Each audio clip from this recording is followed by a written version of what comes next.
Excusez-moi, je continue notre enseignement. La manifestation des fils de Dieu. L'une des premières caractéristiques d'un fils, c'est que le fils, il a une attitude différente de celle d'un enfant. Le fils a compris ce en quoi il est engagé.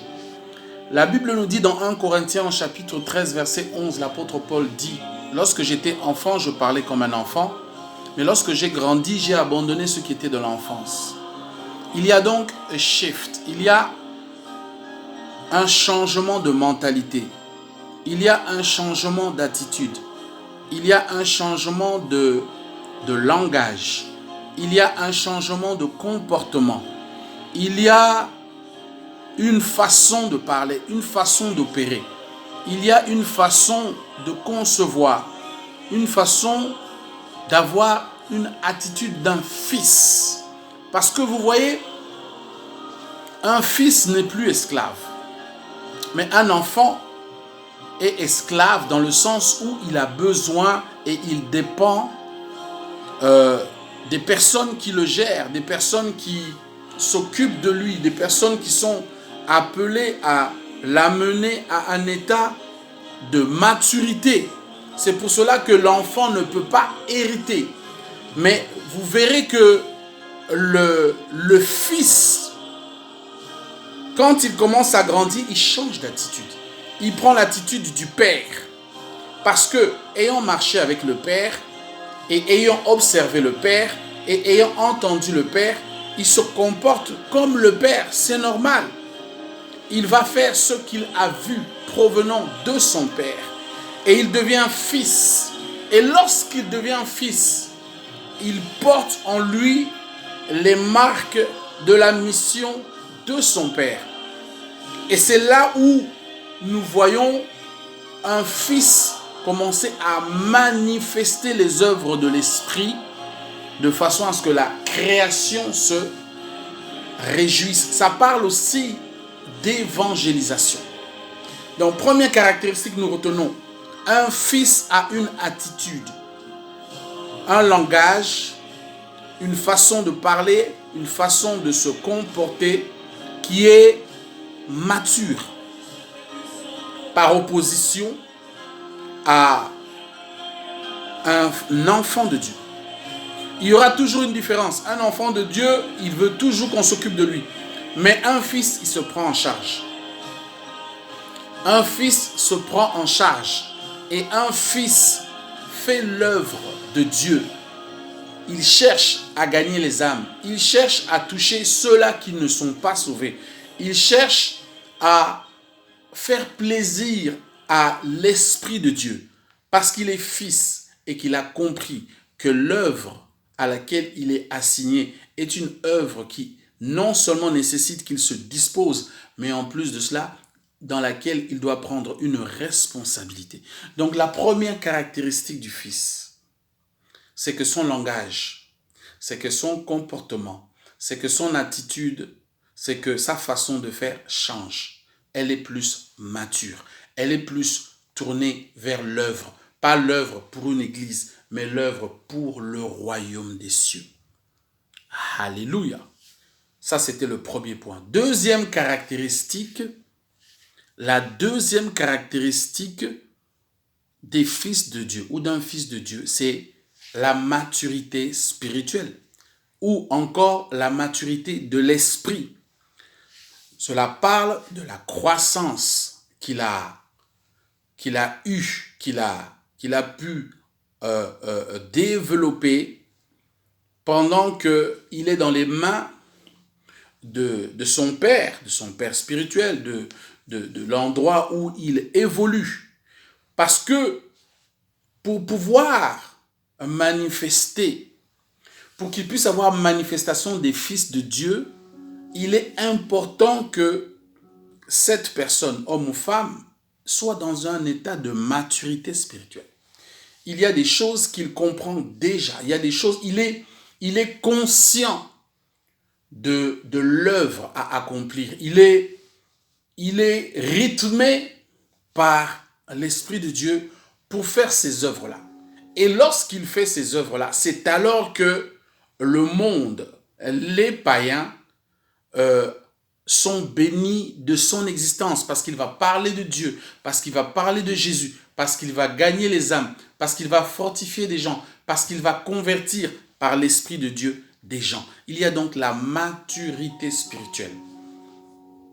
Un fils se lève et un fils va au combat. Un fils se lève et un fils porte l'œuvre de Dieu sur son dos. Un fils doit avoir acquis la maturité spirituelle qui lui permet de pouvoir avancer et de faire les œuvres de l'esprit. Parce que souvenez-vous, la création soupire et attend la manifestation des fils de Dieu. Alléluia. Cela parle d'une émergence de serviteurs. Cela parle d'une émergence de serviteurs qui acceptent de payer le prix et de servir Dieu pour que les âmes soient sauvées. Il ne s'agit plus ici de faire des réunions pour faire des réunions, mais il s'agit de partir dans le champ pour pouvoir arracher de la gueule des animaux sauvages, des gens qui vont devenir des brebis du Seigneur. Ça, c'est la deuxième caractéristique. Donc, je récapitule. Le premier point, c'était l'attitude, c'était le langage, c'était le comportement. Le deuxième point, c'est la maturité spirituelle. Le troisième point, c'est que les fils de Dieu, lorsqu'un fils de Dieu est animé de l'Esprit de Dieu, l'Esprit de Dieu le poussera forcément à gagner des âmes, à faire des disciples, à convertir des disciples. Alléluia. Parce que la moisson est grande, mais il y a peu d'ouvriers. L'Esprit de Dieu se charge d'amener les gens à un niveau de maturité spirituelle et de pouvoir chercher à vider le monde des païens pour les emmener dans le royaume des cieux. Donc, un fils, c'est quelqu'un qui est dans l'action. Ce n'est pas quelqu'un qui est dans la réflexion. Parce que l'Esprit de Dieu veut agir. Parce que l'Esprit de Dieu agit. Parce que l'Esprit de Dieu veut partir à une dimension. Les temps sont là. Vous savez, on n'a plus le temps de la politique religieuse. On n'a plus le temps de s'asseoir pour discuter du comment faire de certaines procédures. Le temps est à gagner les âmes. Toi et moi, nous sommes convertis. Toi et moi, nous sommes chrétiens. Est-ce que nous pensons aux autres? Un fils pense à celui qui n'est pas sauvé. Un fils va à la recherche du non sauvé. Un fils va chercher à sonner la trompette. Il va parler de Dieu. Mais à l'extérieur, à l'intérieur, il s'agit d'édifier. Il s'agit d'édifier, de faire grandir l'église. Oui, mais à l'extérieur, il y a l'évangélisation. À l'extérieur, nous allons pour gagner les âmes. Et c'est ce qu'un fils fait. Et cela trouve tout son sens dans ce verset qui nous parle de la manifestation des fils de Dieu. Parce que la création attend. Là où tu es, toi qui jouis de la grâce de Dieu, toi qui jouis de la bonté de Dieu, toi qui jouis de la relation avec Dieu, est-ce que tu ne penses pas à ceux qui ne font pas partie de cette alliance? Un fils va à la conquête des âmes. Un fils recherche à être rempli de l'esprit pour partir à la conquête des âmes. Ça, c'est la troisième caractéristique. Un fils est obsédé par le fait de vouloir gagner les âmes au Seigneur. Voilà ce qu'un fils fait. Nous sommes en train d'étudier les caractéristiques des fils de Dieu. Des fils et des filles de Dieu. Je ne parle pas ici d'enfants de Dieu, mais je parle de fils et de filles de Dieu. Donc, il y a un niveau de compréhension, un niveau de maturité, un niveau de langage, un niveau d'attitude et un niveau de compréhension qui nous pousse à agir. Alléluia. Parce que lorsque le Saint-Esprit est descendu lors de l'effusion du Saint-Esprit, le Saint-Esprit leur a donné cette puissance dunamis de pouvoir agir. Agir étant animé de l'Esprit de Dieu. Et c'est ce que la Bible nous dit dans Actes chapitre 1 verset 8. Alléluia. Donc nous devons comprendre qu'un fils est dans l'action. Une action pour les âmes. Une action prophétique. Une action pour gagner. Une action pour faire croître et avancer le royaume des cieux. Un fils est déjà mature et il part à la rencontre des œuvres de l'esprit pour engranger le royaume des cieux. Alléluia. Et comme 5e point des fils de Dieu, des caractéristiques des fils de Dieu, ils parlent par l'esprit et non par la chair. Alléluia. Ils parlent par l'esprit de Dieu et non par la chair. C'est pour cela qu'un fils de Dieu est toujours et constamment à la recherche de pouvoir être dans la présence de Dieu pour pouvoir parler par l'esprit et non par la chair, pas par les émotions, pas par l'intellect, mais par l'esprit. La Bible nous dit, ce n'est pas par la force, ce n'est pas par la puissance, mais c'est par l'esprit de Dieu. Les caractéristiques du Fils, c'est que quand il parle par le Saint-Esprit. C'est pour cela que nous aimons prier en langue. C'est pour cela que l'apôtre Paul dira, je prie en langue plus que vous tous.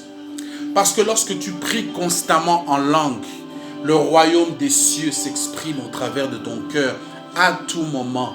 Et lorsque tu pries beaucoup en langue, cette prière en langue, c'est la prière parfaite qui manifeste ponctuellement, en temps et en lieu donné, les œuvres de l'esprit.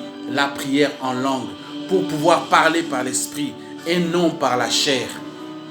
Mon frère et ma sœur, pensons aux autres.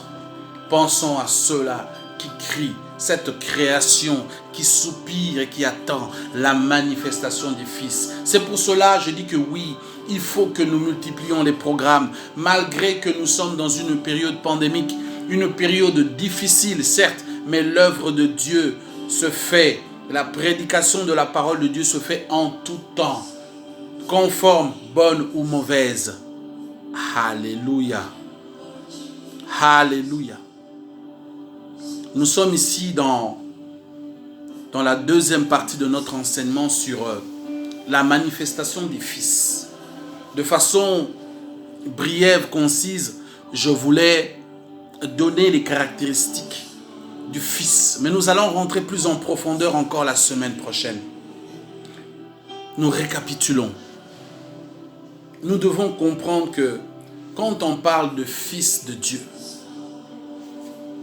il s'agit de personnes qui sont devenues enfants de Dieu, mais qui ont grandi et qui ont accepté le challenge de l'esprit. D'abord, étant transformés par l'esprit parce que leur langage change, parce que leur comportement change, parce que leur attitude change, parce que leur façon d'opérer change. Foncièrement, forcément, leur conception change. Parce qu'avant d'aller en guerre, avant d'aller gagner les âmes, il faut que Dieu t'équipe. Avant de chercher à amener le royaume de Dieu quelque part, il faut que Dieu t'équipe. Il faut que tu sois un vaisseau qui soit transformé, qui soit délivré, qui soit rempli, qui soit disponible à l'esprit pour pouvoir faire ces choses. Les fils de Dieu, Église de Dieu, le monde soupire, la création soupire et attend la manifestation des fils de Dieu. Toi, prophète, toi, apôtre, toi, évangéliste, toi, pasteur, sache que le monde t'attend. Parce que par ton existence, tu es la solution à beaucoup. Tu es la porte par laquelle beaucoup ont besoin de rentrer pour pouvoir bénéficier de l'huile, de la présence de Dieu, qui est le facteur principal avant l'enlèvement. Nous devons être des personnes qui marchent par l'Esprit. Nous avons donc dit le langage, le comportement, l'attitude. Le Fils de Dieu, qui n'est plus sujet à des gens qui le gèrent, qui n'est plus sujet à des gens qui lui disent ce qu'il doit faire. Le Fils de Dieu a ces facultés-là. En deuxième caractéristique, le Fils de Dieu a besoin de la maturité spirituelle. C'est pour ça que nous lisons continuellement. C'est pour cela que nous prions continuellement. C'est pour cela que nous jeûnons. C'est pour cela que nous prions en langue. Parce que ce sont des exercices qui peuvent transformer notre entendement charnel dans un entendement spirituel. Et alors là, Dieu dépose la vision. Et alors là, Dieu dépose le travail qui doit être abattu. Il faut la maturité spirituelle. Alléluia. Nous parlons de la manifestation des fils de Dieu. Romains chapitre 8, verset 19. La création soupire, attend la manifestation des fils de Dieu. Troisième caractéristique, nous l'avons dit, que le fils de Dieu ou la fille de Dieu est obsédé par l'idée de savoir que son prochain est chrétien ou pas. Dès que tu rencontres quelqu'un, tu te poses, est-ce que son âme est sauvée? Tu te poses la question, est-ce que son âme est sauvée? Fait-il partie du royaume? Est-il quelqu'un qui est sauvé? Est-il quelqu'un qui fait partie du royaume? C'est l'obsession qui arrive dans ta tête. Le fardeau, le dépôt du Saint-Esprit arrive dans ta tête. Tu te poses la question, si cette personne meurt aujourd'hui, est-ce qu'elle est chrétienne? Est-ce qu'elle est sauvée? Ça, c'est les fils, ce n'est pas les enfants. Alléluia. Ensuite, nous poursuivons, nous l'avons dit tout à l'heure, mais nous le redisons encore, que les fils et les filles de Dieu parlent par l'Esprit. Ils ne parlent pas par la chair. Ils parlent par l'Esprit. Parce que, ayant atteint un certain niveau d'entendement de la parole, parce que, ayant habitué à entendre la voix de Dieu, ils sont à un niveau où lorsqu'ils parlent, étant à un niveau où ils prient beaucoup, où ils se consacrent beaucoup, où ils prient beaucoup en langue, où ils passent beaucoup de temps dans la parole de Dieu, ils deviennent des oracles. Ils deviennent des oracles de Dieu qui parlent selon l'Esprit de Dieu, selon l'Esprit du Dieu des prophètes. Et ils parlent, et lorsqu'ils parlent, c'est comme si c'est Dieu qui parle. Et ça devient une prophétie. Et lorsqu'ils font cela, ils sont alimentés, ils sont conduits, ils sont rythmés, ils sont orientés vers un seul but. Engranger le royaume des cieux, gagner les âmes, édifier l'église, édifier les frères et les sœurs. Et ça devient un fardeau. Et lorsqu'ils ne sont pas compris, c'est difficile. Lorsqu'ils ne sont pas compris, c'est difficile. Difficile. Alléluia. Alléluia. Je parle de la manifestation des fils et des filles de Dieu. Ils sont prêts, cinquième caractéristique, à manifester les œuvres de l'Esprit. Parce qu'ils ne peuvent pas s'opposer à l'œuvre de l'Esprit. Parce que tous leurs membres, tout leur être est totalement dédié à Dieu. Ils sont consacrés, ils sont remplis de la présence de Dieu. Ils ne peuvent que manifester les œuvres du royaume, les œuvres du royaume de Dieu, parce que les temps sont courts, parce qu'il faut gagner les âmes, parce qu'il faut vider l'enfer, parce qu'il faut engranger un maximum dans l'arche, engranger un maximum dans le royaume de cieux, dans le salut de Dieu. Voici l'obsession des fils et des filles de Dieu. L'obsession des fils et des filles de Dieu. Nous allons prier. Alléluia. Nous allons en profondeur rentrer parce que ce thème est grand et vaste. Nous allons la semaine prochaine rentrer encore dans les profondeurs. Mais nous allons prier pour ces 5 points. Nous parlions de la manifestation des fils de Dieu. Seigneur, je prie dans le nom de Jésus de Nazareth. Je prie que par ton esprit, toi qui appelles, toi qui élèves, toi qui envoies et toi qui fortifies, que tu puisses fortifier quelqu'un là où il se trouve. Je pense à ma soeur, je pense à mon frère, je pense à mes tantes, je parle de tous ceux-là qui sont dans la famille chrétienne. Seigneur, visite-nous. Seigneur, interpelle-nous. Seigneur, touche quelqu'un. Que quelqu'un croit encore que la visitation du Saint-Esprit est possible. Que quelqu'un soit encore, Seigneur, touché, transformé. Que quelqu'un soit encore, Seigneur, transformé, que sa vie soit bouleversée par l'Esprit de Dieu, de façon à ce que nous avancions dans une meilleure connaissance de ta parole, dans une meilleure connaissance de ce à quoi tu nous as appelés. Je prie, Seigneur, pour toute personne qui verra cette vidéo. Laisse que, Seigneur, il y ait un dépôt de ton esprit dans leur esprit, de façon à ce qu'ils se rapprochent encore davantage de toi. Dans le nom de Jésus de Nazareth. Et que tout cela que tu as appelé, Seigneur, à être des fils et des filles, qu'ils soient, Seigneur, agents pour la manifestation des fils de Dieu. Le monde pleure, le monde est en train de s'éventrer, le monde est dans l'angoisse. Je prie au nom de Jésus de Nazareth, que ton esprit coule, qu'il coule et qu'il touche. Touche quelqu'un, fais du bien à quelqu'un, fortifie quelqu'un, relève quelqu'un, de façon à ce que, Seigneur, nous puissions, par ta grâce, dans le nom de Jésus de Nazareth, nous revoir avec toi dans les airs le moment de l'enlèvement, au nom puissant de Jésus-Christ de Nazareth. Amen, amen et amen. Mon frère, ma sœur, là où tu te trouves, sois béni, que le Seigneur te fortifie. Sache que ton Dieu n'a pas encore dit son dernier mot. Ton Dieu n'a pas encore dit son dernier mot. Nous continuons notre enseignement la semaine prochaine. Et là où vous êtes en attendant, que Dieu vous bénisse.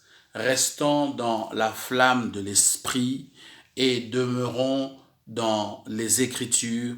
Que Dieu vous bénisse, que Dieu vous bénisse. C'était l'apôtre Jean-Raymond Weber et nous nous voyons bientôt. Que Dieu vous bénisse. Amen.